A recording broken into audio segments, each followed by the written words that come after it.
This diagram helps explain the fluid movement across the capillary. So if this is the capillary here, we have the arterial end, which is going to be closest to the heart, and we have the venual end, which is going to be further away from the heart. The fluid exchange is occurring across the capillary and into the interstitial fluid. There's two pressures that we have to look at. In purple, we have the blood hydrostatic pressure, and in green, we have the blood colloid osmotic pressure. Blood hydrostatic pressure, as you will see, is an outward force tending to force fluid out of the capillary. The blood colloid osmotic pressure is an inward force tending to move fluid into the capillary. So we have two opposing forces.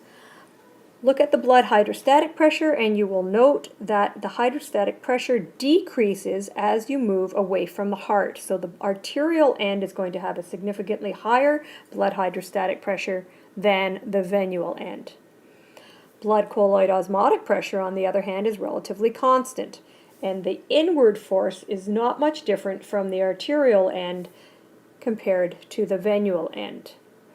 What we now want to look at is where these two lines intersect. So if we drag this line over, we will see that the intersection occurs approximately there.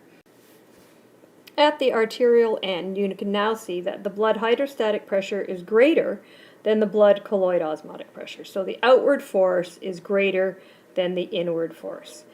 At the venual end, on the other hand, the blood colloid osmotic pressure is greater than the blood hydrostatic pressure.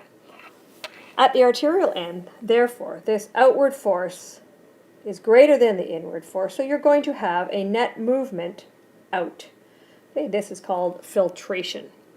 At the venual end, where the inward pressure exceeds the outward pressure, you're going to have a net movement in, which is called reabsorption. If the outward and the inward were equal, then there would be no net movement of water because it would move out and then it would move right back in again. However, as you can see, it's shifted and the outward movement is greater than the inward movement. So the filtration is greater than the reabsorption. So what we want to look at now is the overall pressure if you were to take the arterial and venual end together, and this is called the net filtration pressure.